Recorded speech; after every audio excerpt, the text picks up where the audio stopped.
Thank you for joining us tonight. You're now with me, Shel Shaminato, for TVS Nightline. As always, we begin with the headlines. The active case detection in Kampung Bintawa, Ulu and Tengah began with the COVID-19 swab tests. Approximately 4,000 residents went through the swab testing.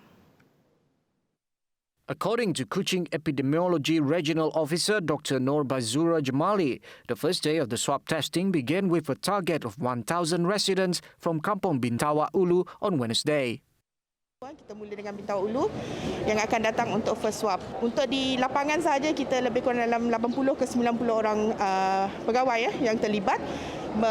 Bermula daripada white tag, maksudnya memasang gelang putih, mengisu registration, isu quarantine order kepada swab, ambil testing, kemudian akan pergi ke bahagian quarantine order yang akan health team yang akan in charge mengeluarkan surat-surat kuarantin kepada semua penduduk kampung. She added that the village residents have cooperated, especially during the swab test process, and also complying to the stipulated standard operating procedures (SOP). On the other hand, Kampung Bintawa Tengah Village Chief Sari'i Kunut also informed that his personnel have distributed food aid to more than 2,000 local residents from a total of 301 houses. The food aid distribution process has gone smoothly and the situation in the village is also under control. Kampung tengah kami sangat bagus, mereka kerjasama dengan pihak KKM dan juga penduduk kampung JKK Kampung Bintawa Tengah.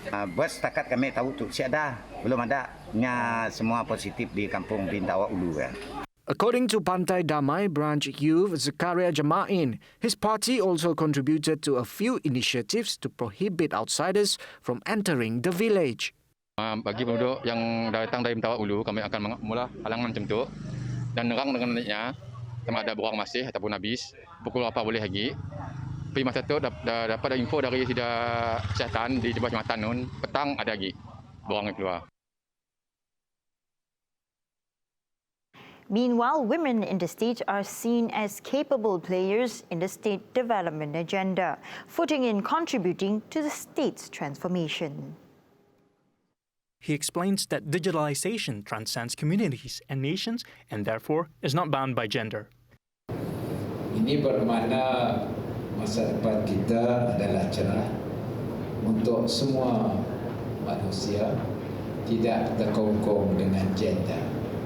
Sebab itu dalam kita mentransformasikan ekonomi kita ke arah 2030 yang berteraskan kepada digital ekonomi, ia akan memenuhi peluang sama di antara mereka yang mencuburi di dalam kaedah-kaedah pendekatan yang baru dalam kita hendak membangunkan negeri kita. Dalam hal ini saya percaya bahawa wanita Sarawak dapat memainkan peranannya. He further adds that in order to compete, women have to equip themselves with the latest technological knowledge. Tapi new era it is different. It is based on merit dan saya yakin bahawa masyarakat lelaki you have to acknowledge that. Unless we can compete, let us compete in terms of command of technology. Sebab itu apabila saya merangkakan pembangunan ke arah 2030 yang berteraskan kepada digital, bermakna era ini adalah era yang mencabar dan yang berjaya hanya mereka yang mempunyai ilmu yang terkini yang boleh mengubah masa depan kita. In a related development, the Minister of Women, Family and Childhood Development, KWKPK, Datuk Seri Fatimah Abdullah said that the participation of women in decision-making in the state was still low, even though they had already been entrusted to lead. Misalnya hanya 16 orang atau 3% sahaja wanita dilantik sebagai ketua masyarakat dan seramai 513 atau 9% sahaja wanita dilantik sebagai ketua kaum setakat Mac 2021. Dalam perkhidmatan awam negeri pula seramai 12 orang atau 15% sahaja wanita berada di peringkat pengurusan tertinggi sedangkan 47.19% atau sejumlah 1,840 wanita berada dalam kumpulan pengurusan dan profesional. Setakat ini tiada wanita dilantik untuk mengetuai syarikat milik kerajaan GLC. Fatimah pointed out that even as women have access to education and a borderless world, as well as being involved in various sectors of state development, the fact was that Sarawakian women still face various constraints and challenges. She noted some Sarawakian women were still plagued by issues such as poverty, domestic violence and child abuse, which were found to have increased during the implementations of the Movement Control Order, MCO. For those who are facing discrimination and who are in abusive relationship, please step up, fight and create your own opportunities to have a meaningful life you truly deserve. And the landscape of Limbang and Lawas will undergo full transformation on following the development of roads and other infrastructures. At the same time, these areas will be among the newest attractions in Sarawak, in line with the state government's vision to develop the northern regions of the state.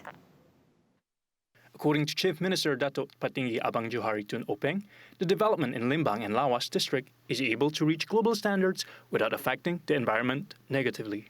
Ini saya rasa dalam masa 5 tahun hingga 2025 akan siap dan sudah tentu landscape Limbang Lawas utara ini akan berubah. He added that with the said development, it will increase economic activities not only in the southern regions but also Sarawak's northern regions. Among the state government's initiative was to implement the upgrading works of roads in projects which include Miri, Limbang and Lawas, along with connective roads to Brunei. Gate road will link to Mulu through Gula Buddha.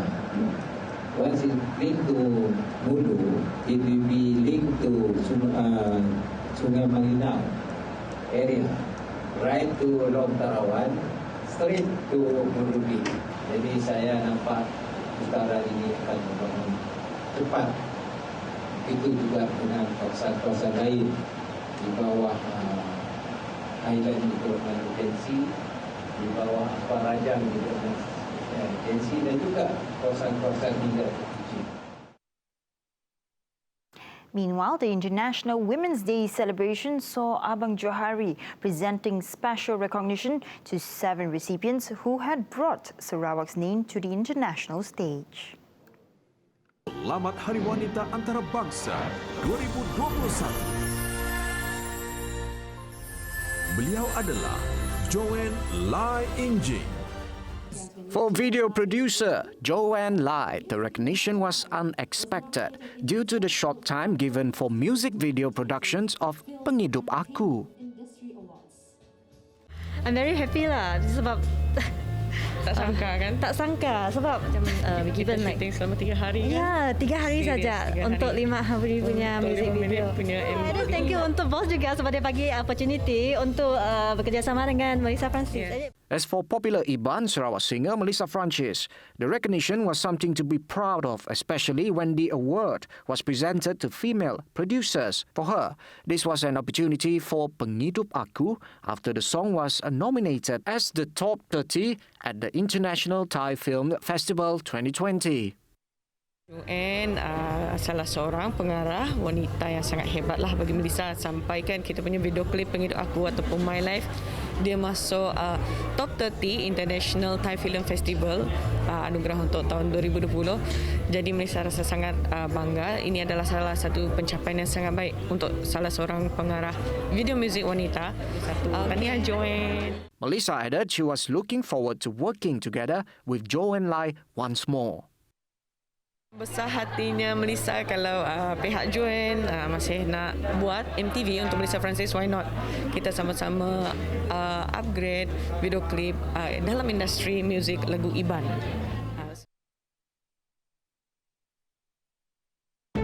Welcome back to the Nightline. Now on to the next update as Gabungan Party Sarawak has no problem with the eligible voting age being lowered to 18 years old come the general election. Sharing his personal opinion, the Minister of Youth and Sports Sarawak, Dato' Abdul Karim Rahman Hamzah, said the government under the leadership of GPS is always interacting with the Sarawakian youth. Hence, he is of the view that the lowering of voting age to 18 years old does not necessarily pose a problem in politics. Pandangan saya, oleh kerana benda ini sudah dilurus di Parlimen, kalau semuanya teratur dan kita mempunyai ramai yang sudah mendaftar 18 tahun ke atas, tidak ada menjadi masalah. Kita di Sarawak 18 tahun kan, 16 tahun kan, kalau ia jadi undang-undang, we are prepared, we are close to the youth. We are not worried. TVS is very, very close to the youth also.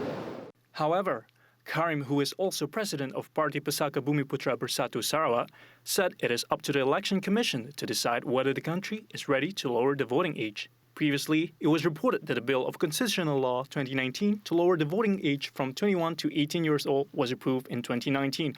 However, the Yang di-Pertua Negara Tan Sri Dr. Rais Yatim recently said it is simply not practical to lower the voting age at this time.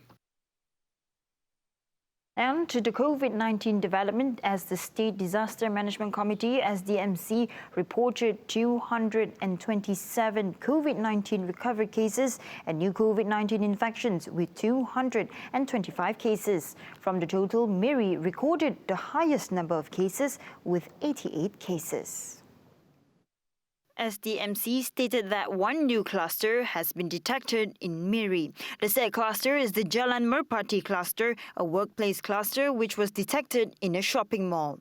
Meanwhile, the number of active clusters in Sarawak is 32. 8 clusters saw an increasing number of cases, while the remaining 24 had no additional number of cases. For district levels, Selangor District has returned to a yellow zone from the orange zone status, while Samarahan and Sri Aman districts have changed from a yellow zone to orange. And as for the COVID-19 vaccine update, the second dose of the community COVID-19 vaccine concentrate for dispersion of injection by Pfizer-BioNTech is vital for the increase of antibodies to ensure its long-term effectiveness for a recipient. Now, Health Director General Tan Sri Dr. Noor Hisham Abdullah said a delay in getting the second vaccine dose will likely slow down optimal antibody production. Based on clinical trial observations, the effectiveness of the Comirnaty vaccine can be seen on the 12th day after the first dose of the vaccine, while 89% effectiveness can be seen between the 14th and 21st day after the second dose. Currently, the long-term effectiveness of the vaccine dose of Comirnaty is still unknown, as vaccine recipients in the clinical trial have been receiving 2 doses with an interval between 19 to 42 days. However, Strategic Advisory Group of Experts of Immunization from the WHO advised that the second dose should be given after 21 to 28 days after the first dose. The Health Ministry is always conducting continued observation against the vaccine, which is used in the National COVID-19 Immunization Program to ensure quality, safety, and effectiveness of the vaccine.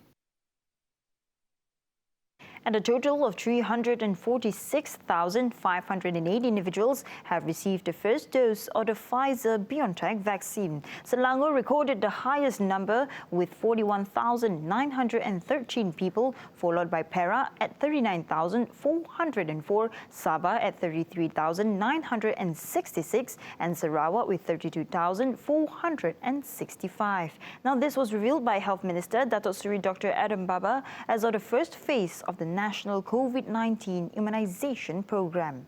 And the first phase involves some 500,000 frontliners.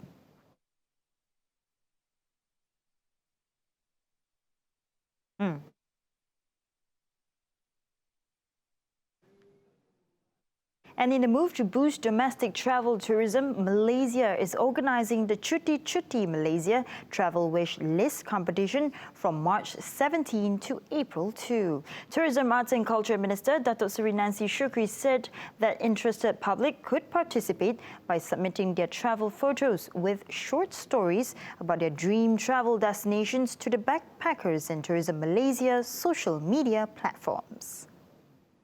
Oleh itu saya menyeru kepada seluruh rakyat Malaysia untuk merebut peluang ini dengan menghantar penyertaan bagi menonjolkan keunikan serta keindahan tempat-tempat menarik di dalam negara yang hendak kita lawati apabila aktiviti merentas negeri kembali dibenarkan. This initiative was in line with the National Tourism Policy NTP 2020 to 2030 by helping to promote domestic travels on social media. Now, holidays, be it domestically or abroad, seems to be part and parcel of our lives before the COVID-19 pandemic changed everything. Despite the uncertainty of the current world situation, every individual certainly would have a desire to do things that they want when the situation is back to normal, like before the pandemic. Various sectors are now entering the recovery phase, including the tourism industry that had introduced various initiatives. Now, let's hear what our locals have to say about their most desired destinations. Itulah saat kami yang tunggu-tunggukan, which is student IPT, one of the student IPT untuk melancong di Semenanjung. This is good where kita dah boleh travel like we used to. If kita dapat travel overseas pun kita boleh travel dalam Malaysia. First and foremost, I wish I can go back to my village, which is in Kuching. Kami sebenarnya ini nak pergi ke Jepun. Kami mau pergi ke tempat yang menarik lah, orang nak selalu sebut. Sebenarnya kami plan nak pergi ke Sabah. Sabah kan nomada banyak, makanan laut yang pelbagai, ada Gunung Kinabalu, lautnya yang kacak membiru. Now, their desire can be filled with a travel wish list contest which was introduced by the Ministry of Tourism, Arts and Culture with the cooperation of the Backpackers digital magazine. Pemenang utama bakal membawa pulang geran melancong ataupun travel grant tunai bernilai RM4,000 serta telefon bimbit berjenama Apple iPhone 12. Other than aiming to provide opportunities to locals to discover domestic destinations, this contest can also be seen to revive the domestic tourism sector in Malaysia. The contest is officiated by the Minister of Tourism, Arts and Culture, Datuk Seri Nancy Shukri, in a Zoom meeting on Wednesday. Thank you for staying with me. Now, for the first time ever, TV Stars premieres on screen with 6 vocalists, though from various backgrounds, but wholesome talents. And for viewers who watched the show for the first time yesterday, gave positive reviews upon Sarawak's first reality show.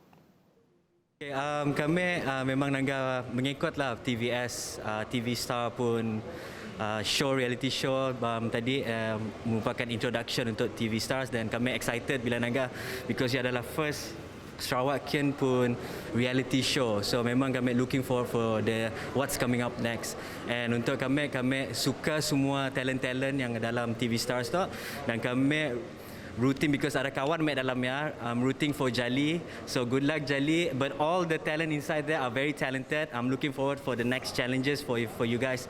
And good job for TVS. Kami mengikuti perkembangan TV Star yang disiarkan di TVS dan my preview 1 to 2 juga. And my favorite is Alisa. Bagi kami semua adanya berbakat and ada kelebihan masing-masing. Tapi pilihan personal kami is Alisa. And kepada semua peserta, all the best. Kami ikuti perkembangan TV Star. Peserta yang kami minat adalah Jali. Kami minat sebabnya sebenarnya ada potensi dari segi vokal dan talented. Kami harap TV Star tu dapat menyerlah bakal anak-anak Sarawak. Meanwhile, for cosmetologist Salahuddin is of the opinion that this reality show can discover Sarawak's local talent. Bagi saya program TV Stars ni adalah satu program yang bagus kerana memberi mencukil bakat-bakat baru yang untuk orang-orang yang budak-budak yang berada dekat Sarawak ni, sebab before ni dekat Semenanjung yang ada program-program yang macam ni, tapi kalau untuk Sarawak ni kita bernasib baik sebab kita ada sesuatu program yang bagus macam TV Star ni, so tak payah pergi jauh-jauh, kita dekat sini kita boleh mencukil bakat lah. So tak payah susah nak pergi jauh-jauh, nak mencuba nasib. So kita dekat negeri kita sendiri dah ada stesen TV sendiri, dah ada program TV Star terbaik macam gini, apa tunggu? So bagi saya sangat puas hati dan sangat bagus lah.